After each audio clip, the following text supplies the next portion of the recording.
Care e cea mai faină amintire din 2021 pentru tine? 2021, în general, e un an bun pentru mine. Am amintiri multe bune și plăcute, dar un highlight așa anului 2021 pentru mine a fost luna noiembrie, când am lansat prima mea carte și împreună cu tine am lansat Neos, editura noastră. Interesant că zici asta, pentru că și pentru mine una dintre cele mai faine amintiri de anul trecut e legată tot de lansarea cărții tale, pentru că eram după eveniment și erau toți prietenii noștri acolo și mă gândeam ce fain că suntem toți împreună. Eu te cunosc de mulți ani, dar cine ești pentru cei care nu te cunosc și 3 lucruri de care ești pasionată sau ceva ce ți-a captat atenția în ultimul timp? Pentru toți cei care nu mă cunosc, sunt Laura Safta, prietena de peste 13 ani a Ioanei. Sunt căsătorită cu Denis Safta, avem 2 copii, băiețel Ryan, o fetiță Lauren, locuim în Cluj-Napoca și lucrurile care mă pasionează în ultima vreme, pe lângă creșterea copiilor, casă, îngrijit, făcut mâncare, curățenie, spălat, e creativitatea, pot să zic, care oarecum e inclusă în tot procesul de a scrie, de a citi. Sunt pasionată de oameni tot mai mult, de ce face Domnul viețile lor. Păi, pe lângă tot ce ai zis, eu aș mai adăuga că ești autor de carte pentru copii și în caz că nu e clar deja din ce am vorbit mai devreme, ești autor de carte, you're a published author și ești unul dintre fondatorii NEOS. Și o să vorbim despre NEOS în câteva minute, dar înainte de asta, pentru că oricum ziceam mai devreme că noi deja ne știm de mulți ani, vreau să le spun celor care ne ascultă că you are the real deal. Fie că trebuie să conduci o întâlnire de rugăciune sau trebuie să pregătești un mesaj pentru o întâlnire de femeie sau să faci curat după un eveniment, tu le faci cu aceeași inimă. Și nu mai știu dacă ți amintești, dar eram studente la școala biblică în 2008. Amândouă ne-am dus la școală pentru 2 ani și, într-un final, eu am rămas 7 ani cu școala și cred că tu ai rămas și mai mult decât mine. Tu ai fost și parte din staff în mod oficial. Eu eram doar voluntară în echipa de închinare. Și într-o zi făceai curat în sala mare, studenții care au trecut pe acolo știu la ce mă refer când zic de sala mare.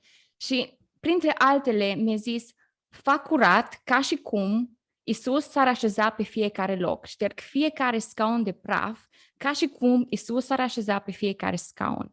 Și cuvintele astea a fost ceva ce au rămas cu mine de-a lungul anilor și cred că atitudinea asta o ai în fiecare lucru pe care îl faci.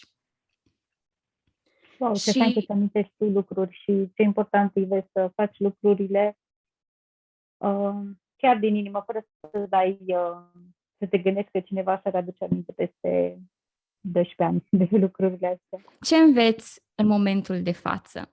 În momentul de față, cel mai mult învăț încrederea în Domnul.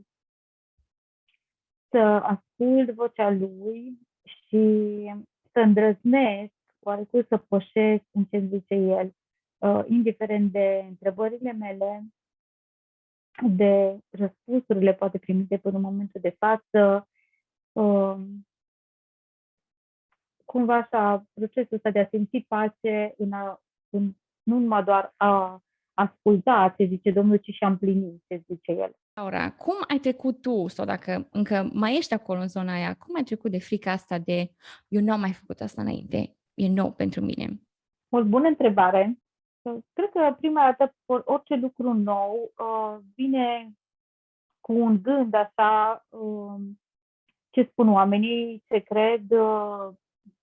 Și pentru mine a fost asta, eu fac păr, eu sunt hairstylist, nu știu să scriu, eu nu știu cum să fac o carte. Dar oricum, pentru mine avantajul a fost și primul gând, o am pe Ioana. Asta m-a ajutat. Dar și pentru cei care nu au o Ioana în spate, care au mai făcut lucruri, îi încurajez cu drag să apeleze și să îndrăznească să ceară ajutor la cei care au mai făcut și să nu-și oprească visul din cauza asta. Dumnezeu a pus ceva în inimă și visul fiecare dintre noi poate schimba o persoană poate schimba un oraș poate schimba o generație. Și dacă ne uităm la puzzle-ul mai mare, cred că putem vedea că eu cel puțin văd în dreptul meu că dacă nu sunt eu și nu fac treaba să îmi pun bucățica mea de puzzle în puzzle-ul mare nu mai fie complet. Și atunci pe mine asta mă ajută. Ok, îndrăznesc să pășesc, că e vorba cumva și despre mine, despre bucățica mea, dar e vorba despre ce se transmite mai departe de mine, ce influențează mai departe de mine, cum bucățica mea face parte din ceva mai mare, care dacă n-ar fi acolo, multe lucruri ar fi schimbate. Și atunci tot timpul mă gândesc, ok, povestea mea e asta, dar Dumnezeu poate să atingă o grămadă de inimi prin ea și alții să fie vindecați și persoanele poate care sunt vindecate să schimbe orașe întregi, să schimbe națiuni întregi prin mărturia lor și atunci cred că asta e cumva lucru care mă ajută să trec peste frica asta de necunoscut, frica de om, frica de ce gândește cealaltă persoană despre mine. Îi Dumnezeu în spate care îmi dă curaj mai mult, arătându-mi cumva poza mai mare. E chestia de dai zoom out și te uiți mai din ansamblu, nu te uiți numai în bucățica ta și numai cumva în jurul tău. Cumva nu e vorba de mândria noastră sau de imaginea noastră, ci cum ziceai tu, dacă ai un mesaj de încurajare, dă-l mai departe, pentru că asta va zidi credința celor care vor auzi mărturia ta. Și interesant că zici că o am pe Ioana de ferate când fac ceva nou, mă gândesc, o am pe Laura și o am pe Asiria. Și la fiecare proiect la care am lucrat cu alți oameni. Eu poate că am doar ideea principală și ține de mine să fac primul pas, dar Dumnezeu tot timpul aduce oamenii potriviți care să mă ajute să duc la capăt un proiect. Fie că e vorba de podcast, fie că e vorba de cărți. Am lucrat cu un corector, am lucrat cu un editor, am lucrat cu o editură, nu am lucrat singură. Am lucrat cu oameni care au făcut cartea mea de 10 ori mai bună.